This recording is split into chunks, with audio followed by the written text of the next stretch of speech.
welcome to the Monday, March 11th, 2024 Select Board meeting. We have no name tags. I don't know what's happening. Oh, for God's Oh, sake. my God. I don't know. You get a new thing and everything else falls apart. One of those days. We have Aaron Underhill, Ellen Rosenfeld, and myself, and Mike and Karen are also with us tonight. And we have a large crowd in the audience. Yes. So it's just been one of those days. Yeah. All right, up first we have a few announcements. And our first announcement is one of my personal favorites. It's the carnival. Wherever you want. Do you like that? Yes, sure. Okay. Good evening, Chris Fogarty, Millis Recreation. I am here tonight to ask permission to hold the annual carnival at the town park from June 28th through the 30th. They will begin setup pretty much the Monday beforehand, and that will be with Finelli Amusement Company, who we've been using for the past few years. They're amazing, they're awesome, family-owned company. Do you want to, I don't know if you need to approve that, or just keep going? I have 3 things on here. Do we have to approve the carnival? You do, yes, because it's town property. I believe it's probably a motion. You think? No name tags, but motions. Oh, boy. I move that the board approves the request by the Millis Recreation Department to host the annual carnival with Finelli Amusement Company at Town Park from June 28th through the 30th, with setup beginning on June 24th. Second. It's been moved and seconded to approve the carnival as described. All in favor? Aye. Perfect. Passes unanimously. The second thing on there is we do request, it's been annually, we ask that the plumbing and electrical permits be waived. Basically, what they need to do is there's a temporary generator as well as just the hydrant has a meter put on it. And that's pretty much all that needs to be done. I have spoken with the fire chief. They have not had propane in the past, correct me if I'm wrong, okay. So those were the only 2 things that we really need. And we'll have regular inspections down there and whatnot. We just would request that the fees be waived, please. Okay. I move that the fees for the plumbing and electrical permits for the carnival be waived. Second. Okay, it's been moved and seconded to waive the plumbing and electrical permits for the carnival. Fees. Fees, I'm sorry, not permits. Fees. Wild West out there. Fees, yeah. All in favor? Aye. Passes unanimously. Fantastic. And this year, we are fortunate enough to get the approval from several sources to bring back the fireworks. So we'll be doing that on Saturday. So the carnival will run June 28th through the 30th. And on Saturday night, Friday, the 29th of June, we will be having the fireworks at the baseball field over at the high school, where we used to have them in the past, starting at 9:30 p.m. So in order to pay for those fireworks, generally a typical show costs about $10,000. So we've already gotten 3 donations so far in the amount of $7,700. So we need to set up a gift fund in order to pay for those fireworks. Okay. I move that the board approves the request by Millis Recreation to set up a gift fund for the purpose of funding a fireworks display. Second. Been moved and seconded to create a gift fund. All in favor? Aye. Perfect. Passes unanimously. Thank you so much. And Chris, I was going to say, I don't think you need to have the select board's approval for the fireworks because it's on task school, Okay. right? So, but you may want to, I don't know if you Yeah, have to. no, go I've down. already reached out to they already the said fine. superintendent and John Engler. We're all on board with it. Excellent. And as you see, there's a bunch of CCs on this actual memo, so I'm in touch with everybody. Excellent. If anybody would like to contribute to the gift fund, now that it is been approved, they can make donations to Millis Recreation Department, and please make sure you either send a letter stating what the purpose is, it would be for the fireworks gift fund account, or put it in the memo, and that would be great. Awesome, thank you very Thank you. much. Thank you. Thank you. All right, next up we have the Prop 2.5 funding need discussion. We have the two chiefs and the DPW director tonight. Just for everybody's, we know this, but I'll say it to the camera. So I'll look at the camera, wherever it is. There is going to be a need for an override this year. The school is looking at a $1.2 million deficit.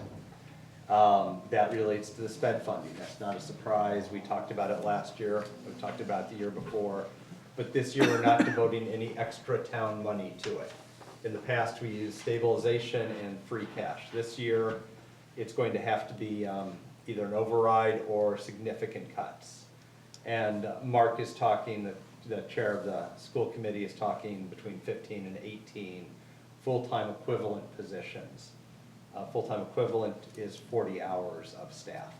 Just so you're aware of it, last year, when we were going through this, they prepared their list, and it consisted of teachers and classroom aides. So I'm not sure what it'll be this year. They're gonna prepare a list by the time we get to that point. But last year, it was pretty much a one-for-one. For every FTE, it was one person. They actually had to deliver pink slips on the off chance that the town's plan didn't get approved by town meeting, so they did have a good list. I expect this year it'll be quite similar. There'll be much more coming about this as we get further into it. That's the school side. That's $1.2 million. That's quite easy to understand. On the municipal side, we're looking at adding some positions. This is not preventative cuts. This is to add positions. And the select board wants to hear from the 3 departments that'll be affected. We heard about it during your budget during that day, but that one was just a germ of an idea. The only way we'll add staff ever in this town is through an override. So we're talking to the fire department, the police department, and the DPW department. That total is going to be in the neighborhood of $400,000 to $500,000, depending on the exact plan that's put out there. To put it in perspective, a $1.4 million override, which probably would accommodate actually the school's 1.1, I take that back. The school needs 1.1 million. But a $1.4 million override, which would probably cover all the municipal side or a lot of the municipal in the school, is $400 per typical household. So a lot more information will come out about that as we get closer again. So with that said, would any of the other committee members like to comment, or? No, I'm good. All right, We Yeah. only need one of us to deliver the bad news. thank you. You're welcome. And I'm one up for reelection, so that's nice. Let's just tee that up nicely. I'm being undermined by my own committee. All right, so, it is needed. I mean, there is no way around it. We've looked at every other way to do it. And we haven't done an override in this town in 18 years, except for a small one for fire, I think it was 12 years ago.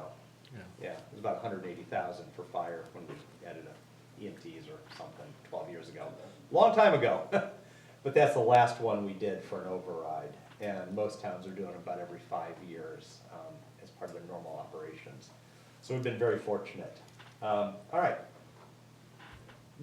I think tonight, if you could just explain again, now that we're focused on the override, the positions you'd like to add for your above-level service when you come up, and why they're needed, and just so we can get started on that.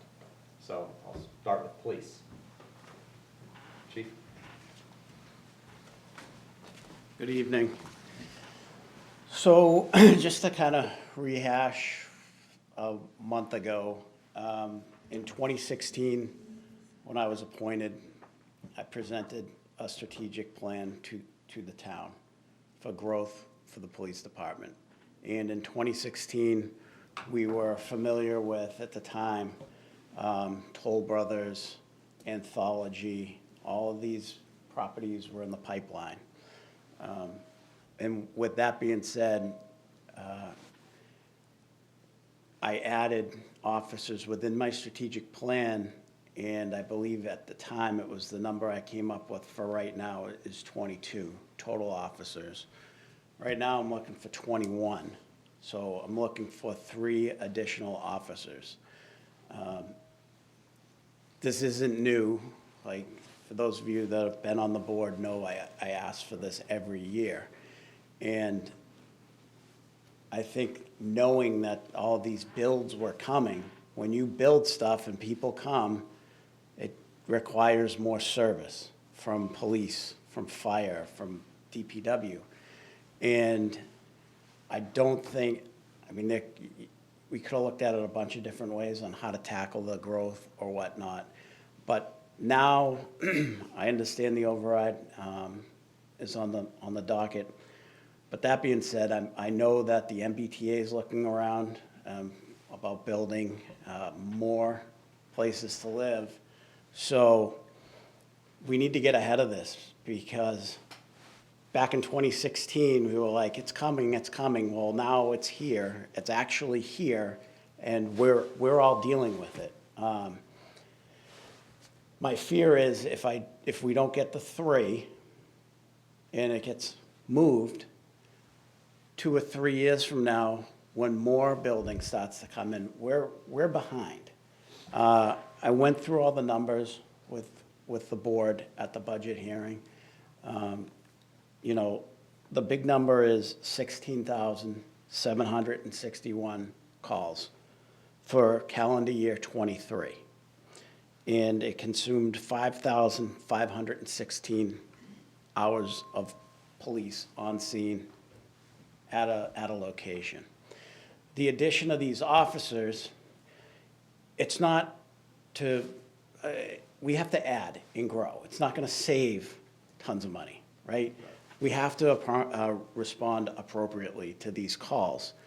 How I see these 3 officers being used, if I was to get 3, it would be build out the detective, so we have another full-time detective, and statistically, the 3 to 11 and 11 to 1, 11A to 1A, or 2A is the busiest shifts. We've never had an overlap shift, so like a 5P to 1A or a 6 to 2. So we're staffing to respond to calls, because you get into trouble when you staff at the bare minimum. And we can't do that. I know every year there's a slide that we talk about, like significant impacts to your budget. And it's always for public safety, for police, it's always at least 1 police officer. Like, that should just be an automatic. I think I'm gonna remove that next year, because I have yet to be here where we have everybody in the PD. So in that regard, having 3 additional officers, that would definitely help when someone's out, because then we won't have to backfill that person. But the biggest thing is response to these calls. There is a way to respond, depending on if it's a mental health call or a more serious call, how to appropriately use our tools and equipment, and you can't do it with 2 police officers. You cannot do that. Okay, questions? I have a question. I know you have all this. So 8 years ago, you had the strategic plan, and now we're today, that's 8 years, 2024, right? And do you know, and how many hours did you say in 2023 were devoted to calls? 16,000? Hours? Yeah. 5,516. 5,516. What was the 16,000? Total number of calls. Total number of calls. So 8 years ago, do you have any record of what the, I do. I know you do. Of course he does. 11,500. Okay, so you went from 11 to 16,000. And and you said you had the strategic plan, so did you know by this date you'd need 3 more? Is that light? Is that heavy? Well, based on population, the suggested average is 1.9 police officers, patrol officers, Per per 1,000 people. 1.9 per thousand, what do we have, 9,000 people? Correct, So right? And so then that- that's not including command staff, Okay, right? Right. And that's not counting the school resource officer. yep. So that's how I came up with the number, from the best national practice average for police officers to population. Okay. And alls I did to generate the projection was pull all the new construction that was on the Yep. plans to be built, check the occupancy, and then. Right. I think you should, the other thing that you said during our budget was Millis is an aging community. We're one of the oldest communities around. I don't know if our citizens know that, but almost half of our population is considered seniors. Add all the over 55s, add the medical facilities, anthology, and your calls have to be more than just taking an ordinary population, right? Correct. If you're I mean, 1.9. The I'm fire thinking. chief knows the numbers up at Anthology far better than me, but I believe we're still at 30% occupancy? Well, 36. 36, and every day, You're there. every day, or more, for Anthology, Toll Brothers, You said Stony Brook, every day. every day. I know you're at my office building every day, so I can attest to that. So, I mean, in order to effectively serve the people that live here and drive through here, we have to staff it appropriately. Okay. I don't have any questions. I think the presentation's spot on and the reasons are valid and fair, so. Thank you. I mean, I've heard this since the first time around, when I was there when we hired the first two. Correct. So this makes, I mean, I agree with it, and as I said, the only way this town will ever add staff to any department, not just the police, but any department, is gonna be through overrides going forward. We make enough and we manage well enough that we haven't needed overrides to stay even.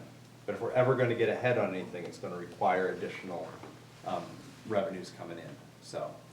And I think the big point that I was hearing was, you know, the aging and senior population. People talk about, well, we're a safe community. Yeah, we're a safe community. We have mental health issues occasionally, and they're quite serious when they occur.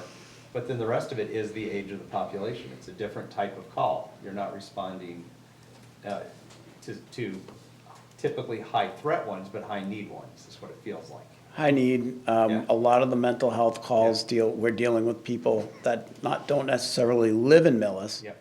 but they either pass through or decide to take a break for a few in Millis, and that's how we end up dealing with those folks. And understand, like, those are probably some of the more dangerous calls and unpredictable. All right. Any other questions for the chief? No. All right. Let me bring up the, thank you. Thank you. Very much. Have a good night. You too. Thank you. Why don't we bring up the fire department now, and then we'll close with DPW, Jim, and just stay on through that front end order.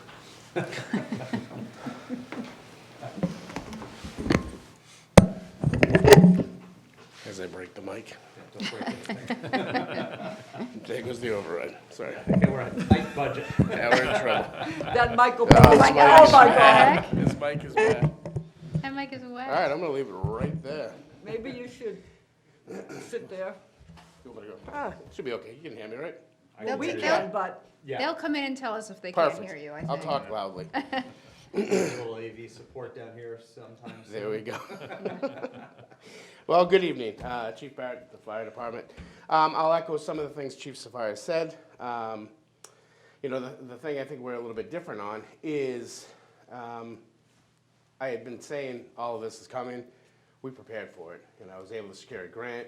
We hired 4 firefighters. That got us to the staffing that we need. Right now, what I use the term boots on the ground, employees that are ready to respond to calls, we're all set. You know, that's been a focus of mine since 2012, trying to get to that level, and we've got there. So my presentation isn't as much of, we need it, if we don't have it, we won't be able to respond to things. My request is for improving the department, improving efficiency, progression of the department, and, you know, just planning for the future. So I'm requesting a full-time fire captain EMS coordinator. Right now, we have no captain on the department. Recently, we had the retirement of an on-call deputy chief, who I refer to as the number 2 in command. So right now, there is nobody that is next in line. So, as I've said jokingly, that if I decide to leave tomorrow, we don't have anybody there. So the goal is to hire a fire captain EMS coordinator. Our EMS coordinator that we have right now, he does it while on shift, comes back, attends meetings, all that stuff. But we've just seen such an increase in the roles and responsibilities as the EMS coordinator. Things that the state requires, things that the job requires. And then again, to have somebody who is a second administrator in the building to handle things in case I can't.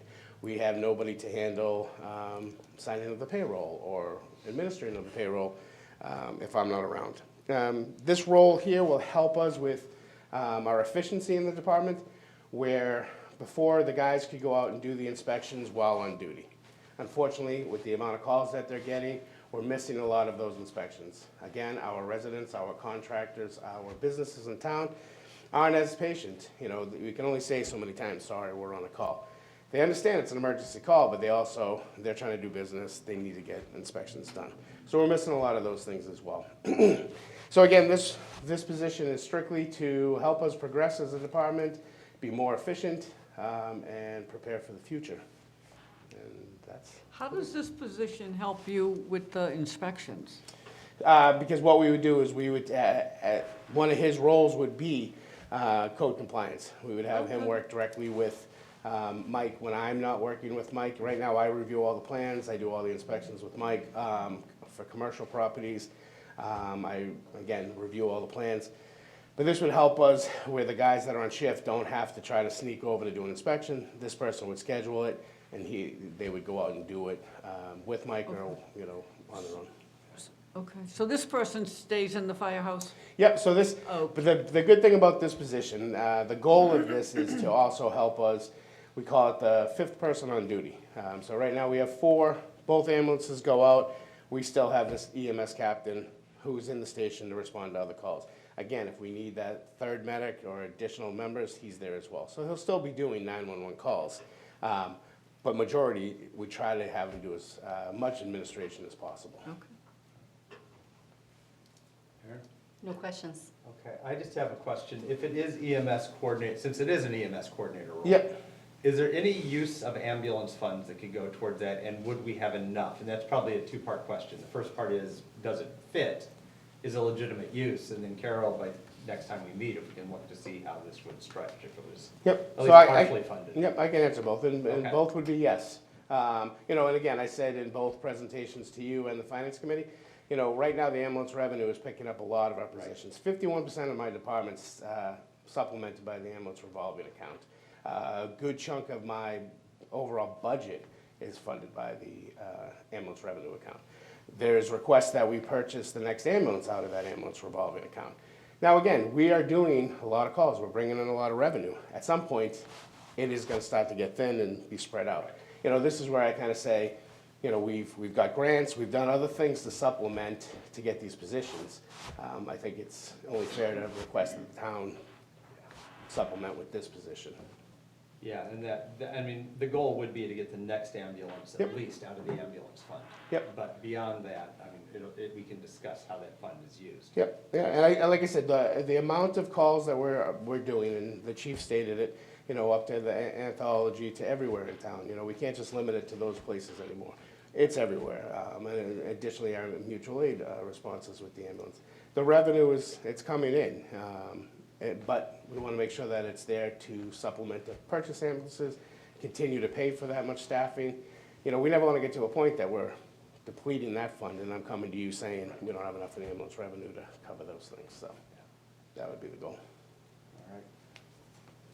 All right. Just one quick question. Yep. On mutual aid, because I saw the finance committee presentation and ours. When mutual aid comes to Millis, that is mostly for fire, correct? It depends. Okay, I mean, I'm just, because you said we go out 400 something times. Yep. We are providing mutual aid more than we're getting mutual aid in. I think it's because of the system that we're operating on. We do a great job with our on-call and our recalls to staff that second ambulance. But we're going mutual aid with the ambulance. Again, not to continue with the revenue, but when the ambulance goes out and it does a transport in another town, that's revenue for the town of Millis. The only time we're not seeing revenue is when it's a fire call. You know, the other day, town hall staff was in, we went to Medway for a gas leak at Walgreens, and then 20 minutes later, we went to a structure fire in Norfolk. Those things are Right. Those are returned by mutual aid. When we get the next fire, they come and help us. That's the whole term of mutual aid. Yeah, and I just saw that we did go out a lot. We Most go of out a our lot. Out is EMS. Right, yes. Yes. Yeah, again, the big thing is that where we are, we in Millis, we've done such a great job of preparing for the future that we're supporting some of the towns around us, but again, we're getting paid for those services. It's not that we're doing them for free. Right, and I remember years ago when those towns were Did providing it for us, for us. exactly. Yeah, Yep. yeah, because we didn't Right. have the system we have. Right, Yeah. some people are listening, are hearing that we go out and their knee-jerk reaction is, well, we need to stop that. Yeah. So explain why we don't need to stop that. It's not a matter of need, it's a matter of we can't. Right. To have an ambulance That's license good, in that's a good Massa- explanation, Yeah, explain To that. have to have a license, an ambulance in Massachusetts, if we're requested by another community for an emergency response, we can't say no. Just like we can't say no here in town. If somebody calls and we just say, no, we don't want to go, we lose our license. Yeah. Same thing if we don't go to another town. There are times when we are limited and we can say because we don't have the correct staffing to go. But if we're available and we're staffed, we cannot refuse to go mutual aid. Thank you, that's what Yep. I needed here. And that's, again, Department of Yeah. Public Health and State Office of Emergency Medical Services, they all govern that. They don't give us a choice. Thank you. Good. All right, good. All right. All right, Thank you so much. thank you. Thank you. Thanks, chief. Jim, DPW. So I brought props. Excellent. We have shovels out back, we're gonna dig I- two holes. So I would hope you'd look at the board. I think this is everything that the two chiefs have spoken previously about. When I first came here in 2006, most of these roads were non-accepted. And from 2006 to 2007, we had to go out and accept all these roads. And what we do is we go out, we measure them, and they get sent into the Department DOT. And that's how we get some of our Chapter 90 funding, is with them. What we tried to do is, Glen Ellen, and anything I try to highlight in pink, that the DPW is not responsible of taking care of. So if you look at all those orange spaces and the orange squares, what these mean is new development coming that the two chiefs had previously spoke about. And they're substantial. We're not talking small projects. If you look at the 114 Union Street, we're talking about 198 plus units. This development here, Welcome to Millis, or Gateway to Millis, you're talking 40-something units. And most of these people have gone away for a little while, but they're coming back. The town administrator and Karen can attest to that they are coming back to us and they're looking and willing to want to build in Millis, which is good. But most of them are rentals, not mostly rentals, but they're a mixed use of both. But the first report I did that I filed back in 2006 was Millis had 50-plus miles of road. Today we have over 59 point something miles of road. And that's what we respond to, is miles of roads. And most of these all have sidewalks in them. So that means that we take over the responsibility of maintaining the sidewalks, the streets, the catch basins, the manhole covers, the debris that's on the roads, the weeds that are in the gutters, the weeds that are on the sidewalk, so on, so on. And actually let's also remember, and you all remember, 2006, 2008 is when the 109 project finally finished. And none of that was paved. There was no sidewalks. There was very few sidewalks there. So all of that combined has put a big burden on the Department of Public Works. In 2000, I don't want to say years-wise, but I believe it was around 2013, the one override when the DPW did get a position. It was, and within 2 years, it was eliminated because there was cutbacks and so on and so on. 2 years later, that position was put back in place, but it was not put back in the general fund. It was split across the three divisions, water, sewer, and sewer. It's that way, still that way today. 2019, thereabouts when we started the report with Paradigm that you've all read. It started around 2019 and it went through 2020, 21 to 2023.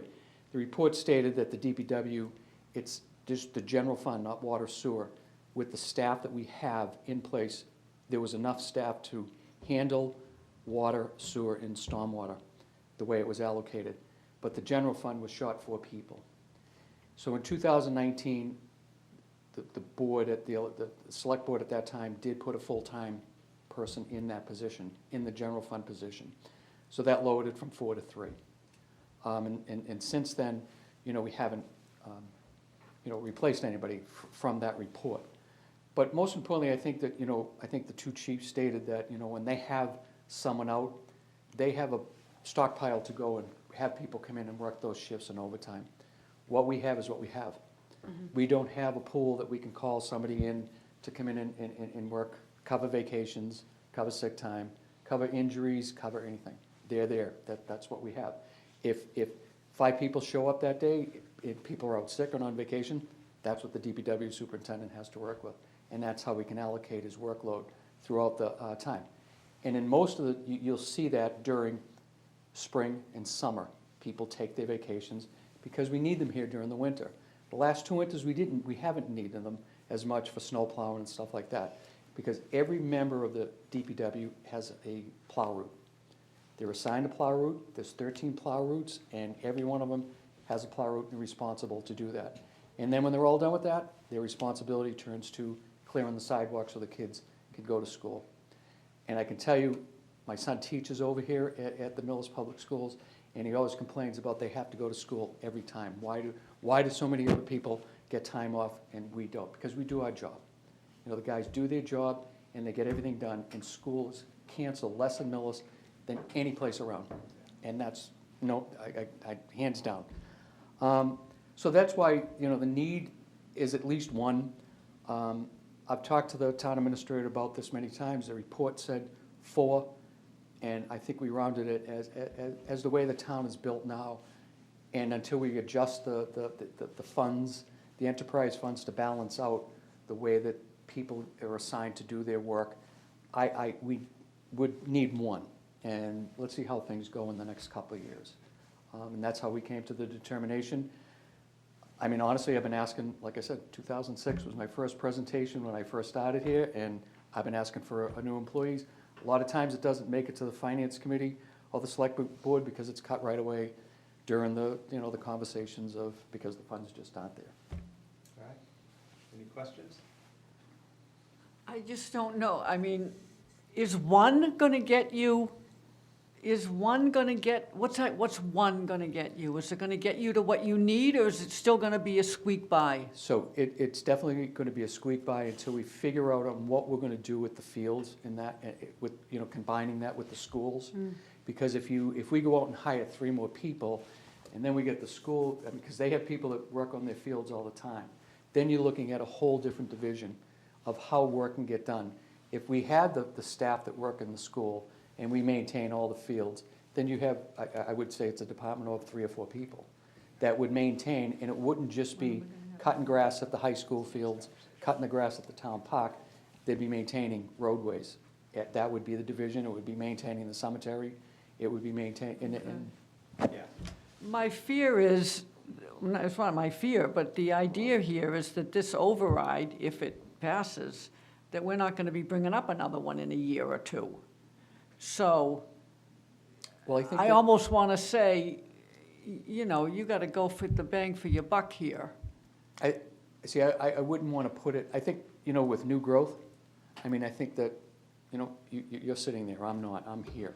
I think new growth needs to be some way in it, all this was built, Yeah. I know. and somehow the DPW missed out. There have been many positions in the town throughout every division, every building, every whatever in the town, that there's been positions always added, except for the DPW, other than that one position. We Yeah, I know that, Yeah. but that's, are aware, but I don't mind hearing it again. yep. All right, yeah, that's good information to have. And again, I think I had the privilege of sitting in the union negotiations. Mhm. Hearing the work that's done, it was very informative. So that was very helpful, actually. All right, anything else for Nope. the group? All right. So you can sit down for just a minute. Go ahead. We're going to talk, and then you can come back and talk about a Bobcat, which is much more fun. All right, so the question that's come up a couple times is this 1 or 2 overrides? I've articulated at the at the tri-board that I see it as a single override. We don't want to start pitting schools against town, town against school. The needs are there for both. There are different needs, but the needs are real for both sides. Does anybody have any opinions on that? I agree. I agree 100%. I don't think, we've been saying this forever, right? This is one town. It's, the schools are part of it, but it's one community. And to pit, it goes against everything that we're trying to make here as a culture. Yeah, right there where you said community, that's what a community does, right? Right. So that's, All for, we all go up, we go together. yep. I was just making sure, because I Yes. have the same opinion, but I Yes. wanted to make sure it wasn't just my opinion. All right. So, Mr. Chairman, I Yes. just bring you forward that I recommend if the board is going to approve a Prop 2.5 override ballot question, that you take that formal vote at your next meeting on March 25th in order the to meet the, override. for the override, Yeah. in order to meet the 35-day requirement that you have to get the question to the town clerk 35 days before the date of the election. So that gives about 10 or 12 days to spare, but I don't want to cut it too close. So, I'd be asking for direction if you'd like me to work with town council to prepare a question. You could simply vote upon the amounts at your next meeting, but we could actually put together the one question for the purposes. And it's actually referenced in the draft warrant as the Prop 2.5 article. There, I have blank listings in the funding amounts, because I think the board will want to talk about that, but the article does outline the proper language for an override. Yeah, so I think it's safe to say, we've been accused as a town of not saying these things soon enough. So we're saying it now, there will be an override vote at the May town meeting and the ballot at that point.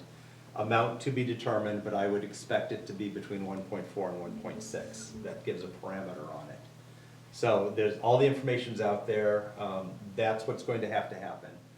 The way the budget will be written, the budget will balance without the override, and it will entail no new positions on the municipal side and significant cuts on the school side. The next question that occurs on the warrant will be to put additional funding into both of those. So it'll be a two-part process. The first one is what we can afford without an override. The second one will be add things back. Those items will only be added back if the override passes at both town meeting and at the ballot. So that's the mechanics of it. But as the finance committee meets on Wednesday, I think it's safe to say that, unless we want to take a straw vote, that we're supporting it. It's not in the motion list, I don't know if this is worth doing. But an override between 1.4 and 1.6 million dollars definitely is going to be presented. I think that's a safe. Yes, that's fine with me. Yeah. Yep. Okay, so let's tell the finance committee that if anybody's at their next meeting. Very good. And I do have a recommended motion that's been Yes. put in your suggested Yep. motions, just to give us clear direction on moving forward and preparing for the next select me. board meeting. Okay, I move that the board vote to instruct the town administrator to work with town council to prepare a ballot question for a Proposition 2.5 override for the board to formally approve at its meeting on March 25th. Second, Okay, it's been moved and seconded to prepare the language for the override. All in favor? aye. Aye. All right, passed unanimously. Very good, thank you. Now we're down to a small articulating loader. I just want to start by saying, if you were not here on election day to watch the vac truck in action, you missed something. It was a big Indeed. save. We're grateful It for the certainly DPW and that truck. And the Save people the on day. Exchange Street and Main Street would echo that on Sunday. The truck was there, and it freed the block sewer and stopped the sewer from entering a house quickly, instead of waiting for a truck to repair. And it helped to repair a water, well, it didn't repair, Oh, but main it helped well. at the water main break up on Walnut. I do have a presentation for when I go to the select board, I'd be more than happy to share it with you, the cost savings. And Already. And I'm not gonna do this all the time, but just to show them that no, the already saved, and I can't say saved, I mean, what, if we had to bring somebody in, I went by the hours that I projected to the select board and to the finance committee, and we're upwards of almost $13,000, and we've only been using it since December. So, I think it's done its Yeah, job. so I think that is worth noting. These were items that were not anticipated when we Yep. Right. considered it. These are just items that presented themselves. And I think there's gonna be a lot more of those, and Yeah, having it, I think, is a strong piece of our fleet. But now let's move on to the smaller Articulating, item. so this is, in the past, other select boards have agreed and approved Chapter 90 funding to purchase equipment. It's documented. I do have, when I submit it, if approved, when I submit it to Lisa, I have the DOT stating that the machine itself, the attachments, are all covered under, would be a worthwhile purchase under the Chapter 90. I think most importantly, if you look at the justification, you know, what we're looking to replace is a 2011 Holder. It's a multi-purpose sidewalk machine, and when we purchased it in 2010, without the attachments, the machine itself was $106,000. And today, that price, and I did get 3 bids for this and another machine, they're well into the 120s, and that's just for the machine. That doesn't, and none of the attachments. This machine is, honestly, has been a lemon since the day we got it. It's cost us money from the day, most of it was, we did buy an extended warranty on it, and then the first from 2000, when it says it's a 2011, but we did purchase it in 2010. The first cost, once it fell off a warranty, from 2014 to 2022, 23, we're looking at 37,000, some odd dollars. The machine is undrivable at this time. I have tons of pictures. The mechanic, our facilities manager mechanic, took the truck apart. Somehow it's it's a hydraulic machine. Everything runs off of hydraulics. Everything, from the air conditioner to the brakes to any of the attachment. And the last 2 years, all we've used it for is plowing streets, sidewalks, not even streets, sidewalk. It's the only one that fits on the sidewalk. The one that, skid steer that we did get as a grant that the town didn't have to pay for, we did get full funding for a skid steer. That is a backup. I mean, that's because we have now, with all the sidewalks, we have 3 sidewalk crews that go out and take care of the work. This is the workhorse of it should be the workhorse, but it hasn't been. And with it down this whole winter, knock on wood, we haven't had to use it very much, if hopefully not at all, for the rest of the winter. We do have just parts only, is $30,090, $900. And that does not include the many, many, many hours to repair it. And I do have that in the quote, if you want to see it. I mean, it's there, and that does not count any of the hours to fix it. So I think it's just, myself, the facilities manager, and the DPW superintendent says enough's enough. I mean, we can't just keep on throwing 30,000, it seems, so what we have to do is we have to take the machine up to them, and if you remember, if you were all here back when Craig was probably on the finance committee, we needed a trailer, because we had to take the Holder so many times up to wherever it had to go. You brought a trailer to bring it to be repaired? Nice trailer. Yeah. It's a very nice trailer. That's kind of fun. Yeah, it is. And You really don't want to laugh at. so we get it up there, and it's, the minimum is between $3,000 and $7,000 repairs every time it goes up there. And we think enough's enough. This type of machine, to spend the $120, $130 for a Holder or what they call as a whacker machine, that's just the name brand of it. And you may, I don't know if you've ever seen one, Medway has a couple of whackers, I think Medfield has, and they both having the same problems that we had with this machine. So we went out, we looked what's around, and we came up with this small articulating loader for $60,994.28, and that's with all the attachments. And This is people it, don't. right? Pardon me? That's it. Yeah, that's it. Cute. In case anybody at home wondering if they can see it. Does but- it come with its own trailer, so when we have to bring it? It fits on the other one. It'll fit on. Oh, will it fit on the other one?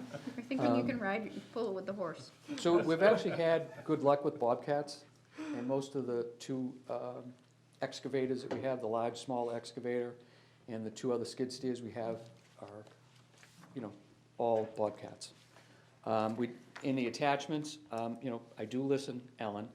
The last machine that we had, it did have a broom, a sidewalk. It wasn't a sidewalk broom, but it's a broom that was too big to do the sidewalks.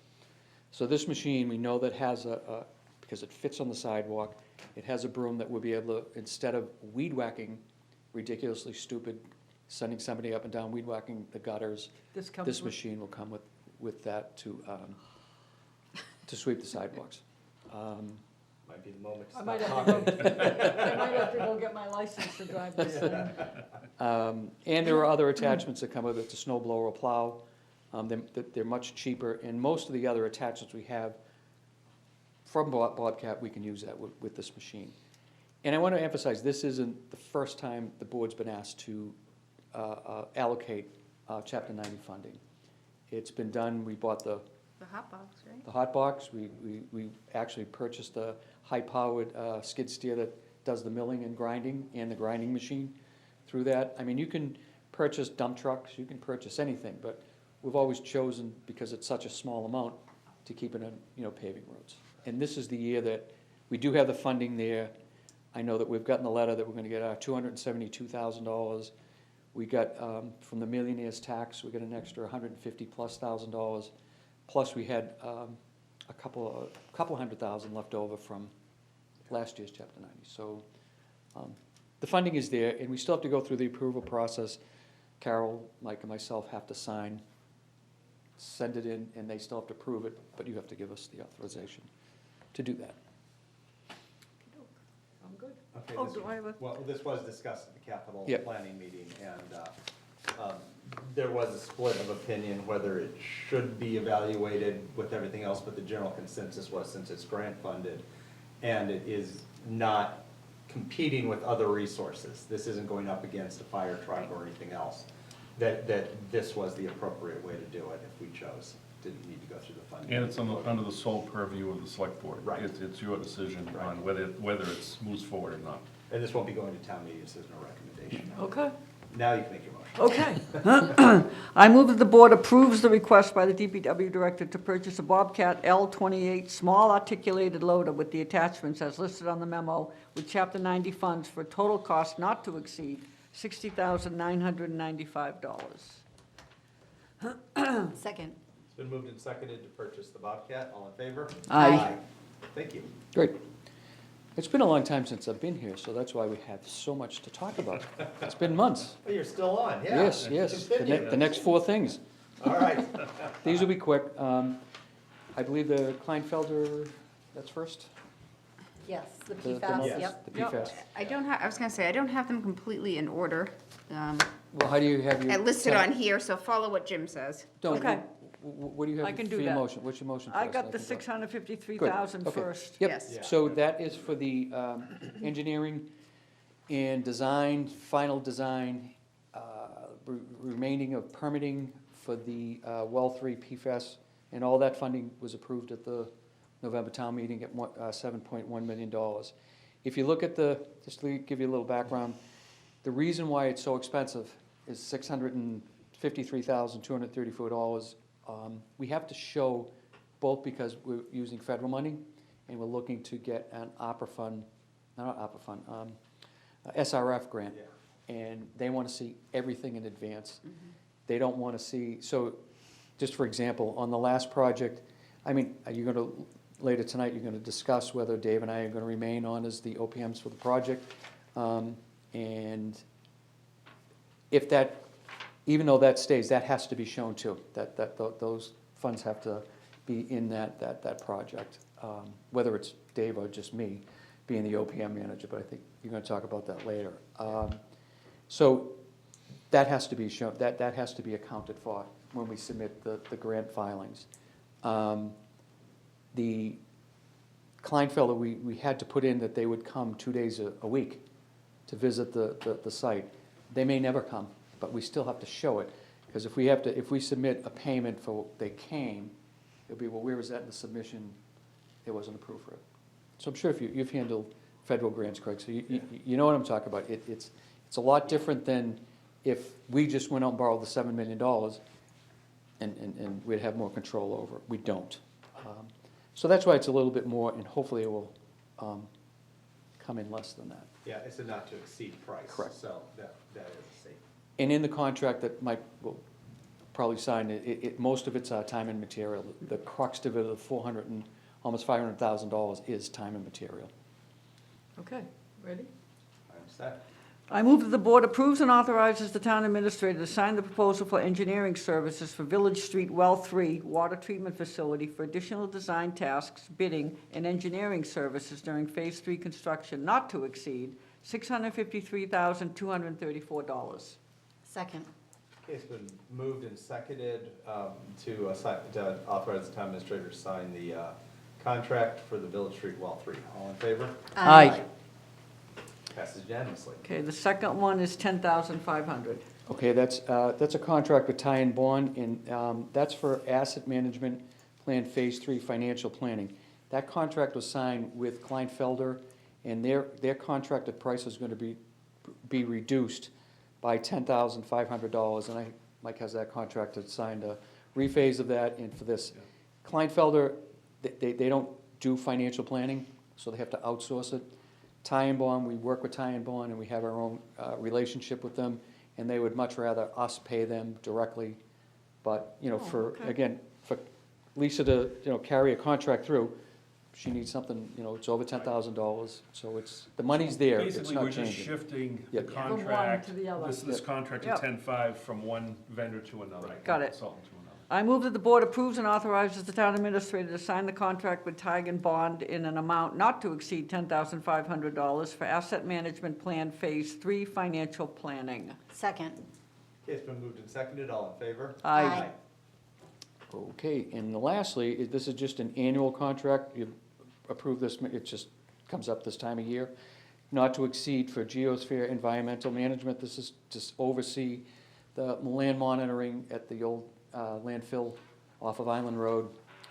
Again, it's an unfunded mandate that we monitor that station. Okay. And just, I move that the board approves and authorizes the town administrator to sign an annual contract with Geosphere Environmental Management, Inc., not to exceed $15,196 for engineering/consulting services for the Millis Sanitary Landfill. Second. Okay, it's been moved and seconded. All in favor? Aye. Thank you. Passed unanimously. Okey-dokes. now we're moving on to waiving building permit fees. Is that next? This is the incentive program. Okay. Let it All go. right. Lead sorry. and copper. Lead and copper. So, when well 3 was, wells 1 and 2 were put online, we used to do lead and copper testing once every 3 years, and we used to test 20 homes.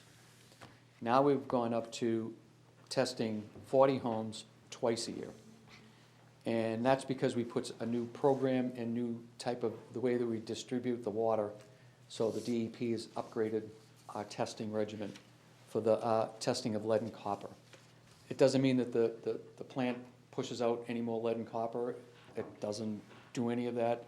It's just, it was a change in the way we distribute water. So we have to test homes that were, and there was about 125 homes that were built between 1983 and 1985. And that's when they outlawed lead. I mean, a lot of homes still have the lead goosenecks and the solder that most joints are welded together still has some lead in it. And that's another program that, I think, you're gonna sign that contract later tonight, or is that coming? No, that's at town meeting. That's a whole other issue. So what I'm asking for, we're looking for an incentive to offer Millis residents to stay with us, because there's only so many few people that we can need this testing done by.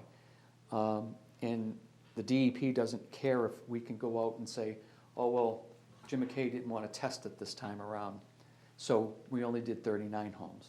Well, you need to get the 40th home. And in the past, when we used to do when we did the lead and copper testing, we used to go to different merchants in Millis, and we would buy coupons, for them to get pizzas here and there and stuff like that. So the DEP recommended that we go out and buy gift cards of some sort and send them to each homeowner. I mean, we're not gonna send them to them until we mail out the test results, because we have to send the test results to every homeowner. So what we're looking to do is, I would start with maybe a cravings, that we would purchase 40 $50 gift cards, and then we would rotate it. you know, it would maybe Primavera, or it could be Marinos, or it could be Louis, you know, if they want to participate. So we're not just going to stick with, you know, with one person. And $2,000, you know, if we're going to spend it, let's spend it in Millis instead of, you know, we first thought maybe looking at Amazon, and why should we give Amazon $2,000 and we can give them Millis Rest? They don't need it. And just to confirm, and I did give you a copy, just because this is something we haven't done in a while, just for confirmation, we did check with town council to make sure it meets with all the regulations and ethics laws, and I do have the opinion from town council I just provided, so. But unfortunately, I'll be coming back to you in 6 months because we were told to do it every single time we can't say, okay, it's good for a year. It doesn't work out that way. So, we'll be coming back twice a year to ask the boards. Yeah. Won't need as much explanation next time, No, but right. just, you know, an approval. You'll know what from it the is. board. Okay, you ready? I'm set. Okay. I move that the board approves the purchase of 40 $50 gift cards from a local vendor to be given as an incentive to water ratepayers in Millis who complete the town's mandated lead and copper sampling program. Second. Okay, it's been moved and seconded, all in favor? Aye. Aye. Okay, and lastly, this will be the waiving of the building department fees. Yes. And that is for, if you all remember, the Smith family came in and they donated Yes. the monies for a electronic signboard for the town park. It's here, and we're ready to install it. But it's such a big structure, we, you know, just to keep everything honest, we pulled a permit to install the signboard. Mike is willing to, with your approval, to waive the inspection fees and the filing fees for the project, which is as of $200. Tresca Brothers is gonna donate the cement, and the DPW will do all the installation. There's such a large expense for the steel, we'll work it out of the DPW budget somehow to pay for the steel, because they're two 22-foot steel I-beams that have to be put into the ground. And that just wasn't fair to this family did a great job. And this is a need of the park, so I feel it will come out of park funds. You know, we do have an expense account for the park funds, so, you know, we'll pay for the steel out of that. And I just wanted to add, so it initially started with Mackenzie Smith, Yep. who, for her senior project, raised Right. money because she was a softball player for the scoreboard. And then that never happened because she graduated in 2020, the Doom 2020 class. Right. So after Chris passed away, that's when this came back, and there were other donations, and that's how it kind of came to fruition. So just that people are aware that it is specifically for softball, but. Okay, very Thank you. cool. All right. I move that the board approves the request to waive building fees in the amount of $200 related to the installation of a new scoreboard gifted to the town by the Smith family in memory of Chris Smith at Town Park. Second. Okay, it's been moved and seconded, all in favor? Aye. Passed unanimously. And I think that's it. I think other than, Unless you want to open the warrant. Congratulations. we're gonna have, there is gonna be an open ceremony, and Yeah. we will Yeah, I invite was you gonna all. say, when is That'd be that? nice, This- Yeah, that'd I be know the cool. school's gonna have something. That'd be good. Great, thanks. Okay. Thank you. Yes, thank you. All right. All right, next item up is the opening of the town meeting warrant. I move that the board open the May 7, 2024 annual town meeting warrant. Second. It's been moved and seconded to open the town meeting warrant, all in favor? Aye. Thank you, Mr. Chairman. In the board's packet is the first draft of the spring annual town meeting warrant for your review and discussion this evening. The draft does include all the standard articles usually contained in the spring annual town meeting warrant, as well as several articles of special note, including the Prop 2.5 override article, several capital projects, and MBTA zoning bylaw amendment. A few of the articles still need some additional work, but I just wanted to touch upon some of the key articles this evening, and just briefly. At this point, I'm recommending the board prepare to sign the final warrant at your meeting on April 8th, which is 4 weeks from tonight. But I would also expect that 2 weeks from tonight, the warrant will be essentially completed. So just to kind of run through some of the articles. First article is unpaid bills. We don't believe we have a lot of bills at this point, unpaid bills, but those will be added in prior to your next meeting. Article 2 is a standard article we have to basically make adjustments to the current year's operating budget for adjustments that need to be made based on events that occurred during the year. Article 3 is our general budget, so that's probably the most important single article in the warrant. And then Article 4 is the Proposition 2.5 override article, which would list the different amounts to be approved, all contingent upon the passage of the ballot question. So for your next meeting, you'll want to discuss specific dollar amounts within those items. And just one thing to keep in mind, this is not a debt exclusion, which requires a 2/3 majority. This is just a simple majority to pass. That's correct. There's been a little confusion about that because we do these so rarely. Yes, just as, simple majority for this. Articles 5, 6, and 7 are for the enterprises, their budgets. Article 8 is a standard consent article, which we do address any changes to the personnel plan. And at your next meeting, we'll have recommended changes to the personnel plan, which would include cost of living adjustments for non-union employees, as well as any other benefit or stipend adjustments within the plan. The next section of Article 8 is, again, a standard Board of Health, being able to appoint their members.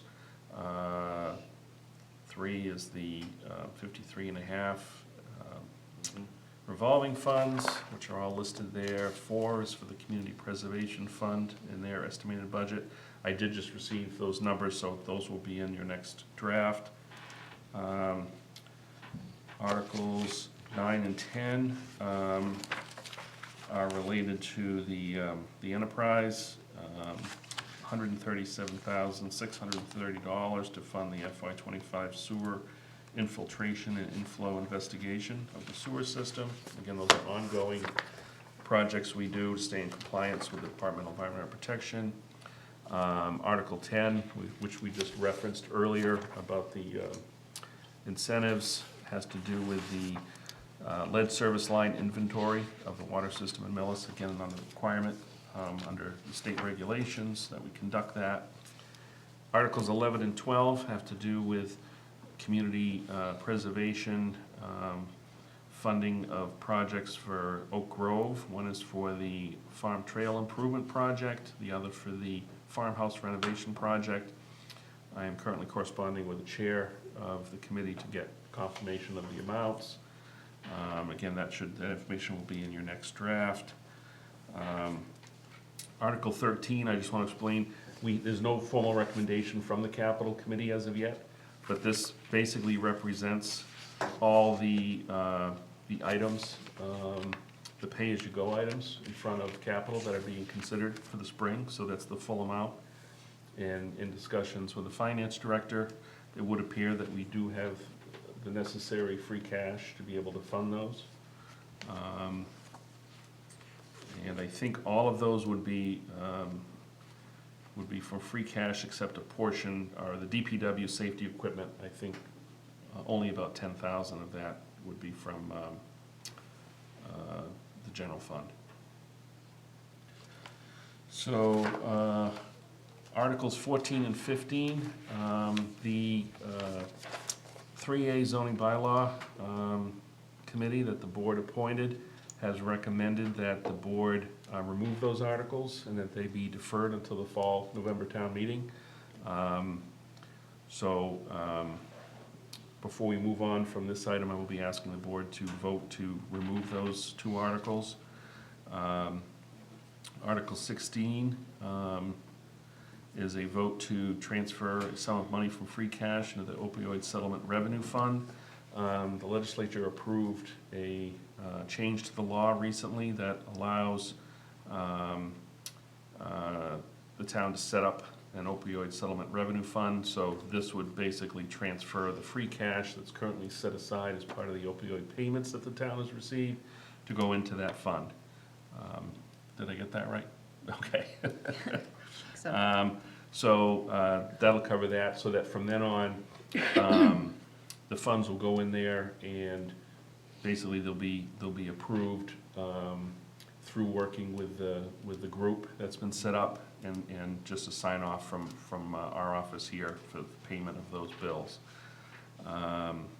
Article 17 is for the, again, this is an authorization article, it's not an actual funding article, but this is the authorization to lease a cruiser. The funding for this is within the police budget, operational budget. Article 18, this has to do with some ongoing contamination that dates way back. It's behind the library in the parking lot. 2014. And we are currently working with a LSP with the company Ransom to come up with the appropriate figure to put in here to deal with the study and the reporting that's necessary through the DEP again to track that contamination. Article 19 is a rescinding of a debt authorization. The issues at that intersection have improved drastically, and it was determined that that project no longer needs to move forward at this point, so that's very good news. So again, this is money that was authorized for borrowing but was never borrowed. So there's no actual money there, it's just an approval that's being removed. Article 20, special act for the town administrator to approve warrants. We're just finalizing some of the language for that. So again, we'll have that in your next draft. The Article 21 has to do with legislation that was recently approved that increases the senior tax work program amount for abatement from $1,500 a year to $2,000 a year. So that would allow those folks to be able to work additional hours and get additional tax abatements from that program. Articles 22, 23, and 24, again, we often put those in there for free cash that's still available to be able to be allotted. I believe the first one is the section 111F, Injury Leave Indemnity Fund. And speaking with the finance director, we think it's prudent to put some amount of additional funds into that line item. We're still reviewing that to see what amount we'll recommend. The unemployment insurance fund, we're keeping an eye on that, so there may be a recommendation for some additional monies there. And then if there are any other funds left at that point, we do have Article 24 to transfer any remaining free cash into the stabilization fund. So, any questions on the draft currently? And again, the only request I have of the board this evening is to remove the zoning bylaw amendment articles from the warrant. Yeah, I'll jump ahead to my committee liaison report, stealing all the thunder. But there was about a 3-hour meeting about the article about the MBTA zoning. It's, Dodged a bullet there. yeah, lucky you, huh? It's, maybe it was only 2, but I think it was 3. I really think Felt I like Felt three. like three. I think I It got was home close to 10 long, I will o'clock. tell you, it was a very long meeting. And dense, a lot of stuff going on in there. Yeah. So it was reviewing zoning bylaws, which if anybody knows me is just about my least favorite thing to do. It's, every word means something, and thank God we have Nicole on the committee, because she was good at it, real good at it. We have a very good committee. But it's just not ready. I mean, right now, it is just not in a position that we would feel comfortable taking it before town meeting. It's going to the planning board for initial review, which was to be final review. It's going there tomorrow night, I believe. Yes. And we're hoping to get some good feedback from them, spend another couple of hours of meetings cleaning it up, fixing it up, getting it to where it needs to be. Have it ready soon after town meeting, so we're not cut it to the last minute, and it gives us time to really push it. Watch litigation, watch what's happening to Milton, correct? Yes. That is They're in the not approving crosshairs. it. Yeah. So we'll have a lot more information by November, but it does have to be approved by November. December 31st. Right. But November town meeting, November yes. town meeting, December 31st is Okay. when we have to approve it. Plenty of time. So we don't get a second bite at the apple. That was kind of the strategy, that if it didn't work, we could modify it. So we're going to make as close as we can to the right bylaw for Millis. There is no cookie cutter bylaw. You can lay this out 100 different ways. And while the state mandates that we do it, it doesn't mandate how we do it. So that's why it has to fit our zoning and our information. So recommendation would remove both of those articles. So do I have a, You don't have a motion for that, so I would recommend as a motion that the board vote to remove the current Articles 14 and 15, the zoning bylaw amendments, from the town Warrant. meeting warrant. okay. I make a motion that the board remove Articles 14 and 15 from the town meeting warrant. Second. Been moved and seconded, all in favor? Aye. And the only other article I'd like to comment on is Article 20. This really affects 4 people in this room. 5 people, Carol. This is the, each week and every other week for payroll, we have to approve, the select board, the 3 of us have to approve what they call warrants. It's the payroll and it's the bills to be paid. The town manager, who is the town administrator, who's the professional in the room, he's not on the approval list. So really, it's 3 of us who aren't involved in this on a daily basis, completely outside the chain of command on the payables, are required to review it and sign it. I think this, putting aside the fact that that a lot of us, it's very dense material, and if you're signing something, you gotta really understand it. It's very hard to understand when you get it and have to review it quickly. The town administrator is in a position to understand it, review it, and sign it. So I believe it will increase the quality of the work that's being done, not just and ownership in it. It'll be the town professional approving the warrants and the bills that need to be paid. So I think that's an important one to add. Yes. And it did come out of the, what is it,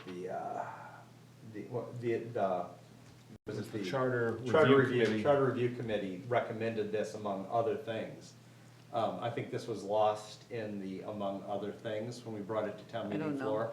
It So just makes, this is a good one to put in there. it just makes me so nervous that people wait for their paychecks for me to run into my office and check my email. That's what makes me very nervous, right? And when something happens at the school and you need, Yeah. you need an approval within 10 minutes, Yeah. Well, it upsets me, honestly. and beyond that, I mean, I look at it from my CFO seat where I do have to approve these things at work. Yeah, but, There is no own, I mean, we don't know enough about the issue at hand, and we're not involved in the workflow. I don't have my board of directors sign my warrants. I'm responsible. If I get something wrong with my payroll or my accounts payable Right. run, it's me, and I'm the one responsible for it. I believe town professionals should take care of the professional running of it. yes, agreed. So, All right, you ready? that's that. Oh, do you have more? Just, were you gonna read a motion? 'Cause I- Yeah. Yeah, I was gonna close it. Oh, yeah, go ahead and close it, sorry. Okay. Yeah. I move that the board close the May 7, 2024 annual town meeting warrant. Second. It's been moved and seconded to close the warrant. All in favor? Aye. All right. Thank you. Just to touch briefly, Mr. Chairman, on the budget. Yes. FY '25 draft budget. That work is ongoing. The finance director and I have been working diligently on that, putting together and finalizing a balanced FY '25 budget for your review.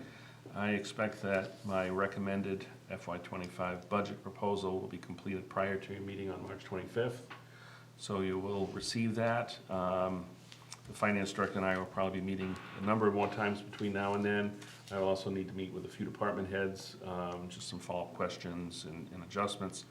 But I expect that, again, we'll have a balanced budget to present, and you'll be able to review that in detail at your next meeting. Okay. And I'd like to get this to the finance committee quickly because I want them to have time to look at it. But I think it's safe to say that the budget we're looking at on the municipal side does fit into the 4% growth that's allocated. That's Yes, it correct. does. So that's the first flag. Second one, or first hurdle, the second one is it fully funds the rec department using recreation funds. Oh, good. So that there won't be a shortfall this year. So both of those things were two of the key pieces we talked about. All the above level service will be going into the override line.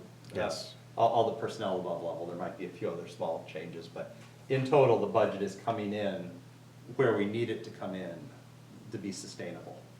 And the rec department will be fully funded through its funding.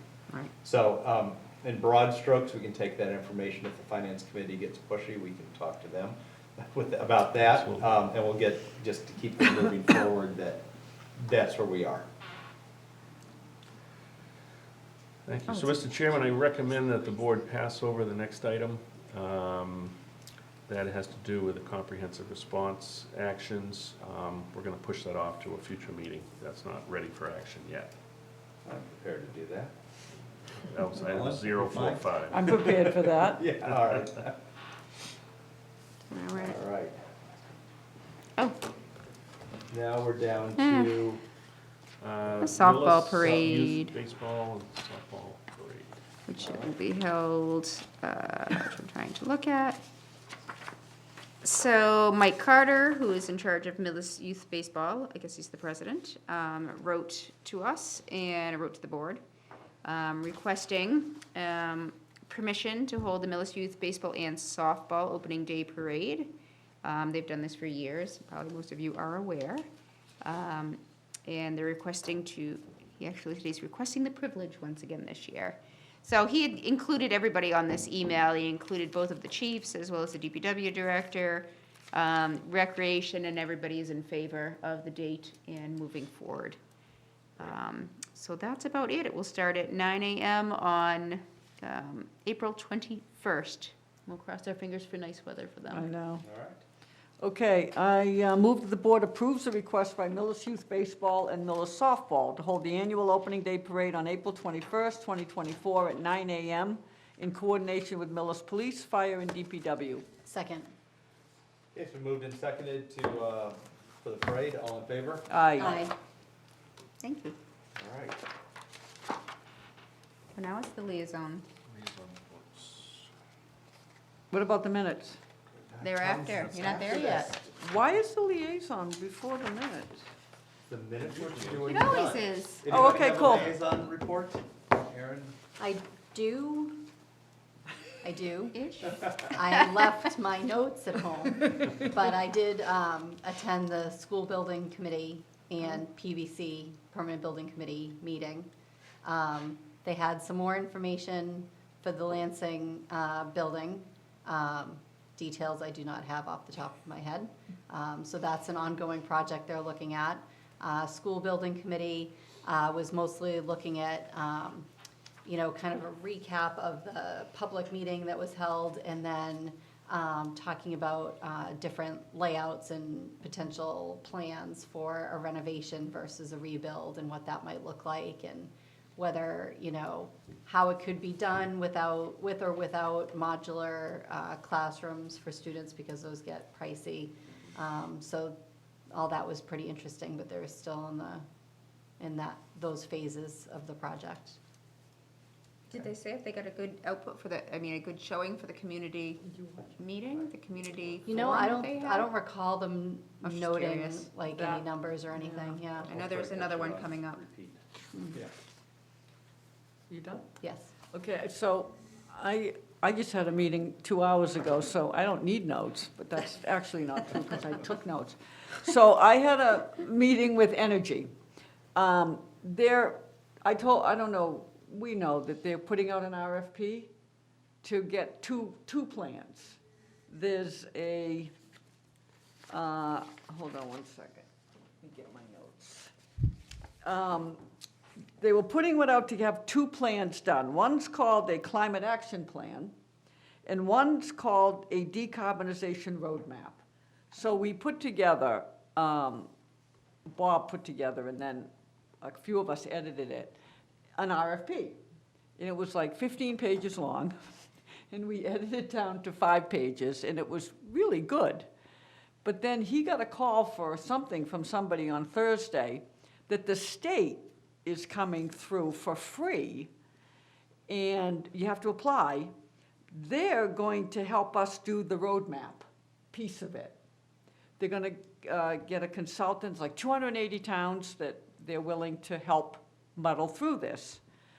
So now, we only need to put out an RFP for the climate action plan piece of it. But part of it is, they're gonna come to you at your next meeting. So, Mike, remember to talk to Bob, All right. because this is important. I was tasked with this, that they need a letter of commitment, and they need it at our next meeting, because they need to apply by April 8th. The Energy Committee. Yes, and they will need a commitment letter from the chief executive officer of the town, that we meet these requirements, which we do, and that we are going for this, what they call an award. So they'll be looking for that for the, at our Really, next. really from you guys, right? Yeah, For from the for board. board, Yeah. right? The letter of recommendation. Yep. Okay. We'll talk about So that was exciting. They have a grant for the both plans, by the way. They have $60,000 to spend on it. Nice. That's great. So maybe they can, it'll cover the one plan and maybe not the two. All right, I went to 2. I had the capital planning, where we, the majority of the time was spent discussing whether or not Chapter 90 funds have to go through them. But there were other things discussed. The list is in the warrant, I'm not gonna reiterate them all. We're gonna start scoring them next, we'll start rating them. Again, the scoring is kinda less important, because we have funding for all of them, unless there's something that really falls so low in the scoring that it just doesn't make sense to buy, but I don't think that's the situation with any of them. But I won't speak until we finish the scoring. Second one I went to was the MBTA, and I will tell you that it started off, it was meeting number 10 in the series that we had. And the consultant that did it for the first 9, and then wrote the proposal, wrote the zoning bylaw and everything else, did not attend, so we had a stand-in. So that's how it started. There was a lot of, I'll take that back and ask, oh, let me follow up on that. Oh, boy. So this was the meeting where it was to be finalized, and we got a lot of pushback. There were things that just didn't make sense. They had a minimum setback of 6 feet and a maximum setback of 10 feet. We didn't like a maximum setback on the front yard. We weren't in love with a 6-foot minimum, but we really didn't like a maximum 10-foot. So we proposed some changes. They've been very receptive, but just that's how far off we were. We really needed to, with the planning board evaluating it tomorrow night and us meeting, last Tuesday, I think it was a very difficult turnaround on it. So it's a good plan, it's a good program, it's the right thing to do. There's an interesting article that came out that maybe Mike can forward to all of you. I sent it to Mike today. Everybody who's a pro-housing, who's a housing proponent thinks it's gonna do this, and everybody who's against it thinks it's gonna do this. It's really gonna do about this. It's a good step forward, but they equated it to baseball. You're not hitting a home run with this in any way, shape, or form, no matter which side you're on. It's more of a, you got to first, and Yeah. It's a clutch hit, but Yeah. at best a single. yeah. But it's a start, and that's what's important. So the proponents think it, are talking like it's gonna solve the housing shortage in the state. Of the world. The opponents are talking about it destroying the character of towns. Neither of those things is going to happen. But it's a start, and it's a start of one of many. And we're keeping a close eye on Milton to see how that plays out, and as I said, we'll vote this in November, because we have to have a plan in place by December. And I don't want to be in a place where the state, they've been quite clear that it's a law that you have to comply with. How you comply with it is up to your town. I don't want to be in a position where the state's saying how we have to comply with it. So I think it's important for us to do it, take the time, get it right. So that's what we're doing. Good. All right. Draft minutes. Draft minutes. Is that last meeting? I move that the board, right? It's crazy. I move that the board approves the draft minutes of February 26, 2024, as written. Second. Okay, Moved and seconded, all in favor? Aye. All right, that's unanimous. And last item we have is a sewer commitment letter. Mr. Yeah, Chair, there's two of them. Water. I recommend that the board approve the water and sewer commitment to the collector for the month of February in the amount of $4,674.77. Okay. I move that the board approves the water sewer commitment to the collector for February 2024 in the amount of $4,674.77. Second. Been moved and seconded, all in favor? Aye. And Ellen, what happened to so moved? I know, it's you. No, you can say so moved. Mr. Chairman, I move that the board approve the... Oh, I can say that You for can say so you. moved. I love it. We're almost home now. Okay. Go I ahead. recommend that the board approve the water and sewer commitment to the collector for third quarter FY '24 in the amount of $883,407.26. So moved. Nice. Second. Okay, it's been moved and seconded, all in favor, say aye. Aye. Passed unanimously. Thank you.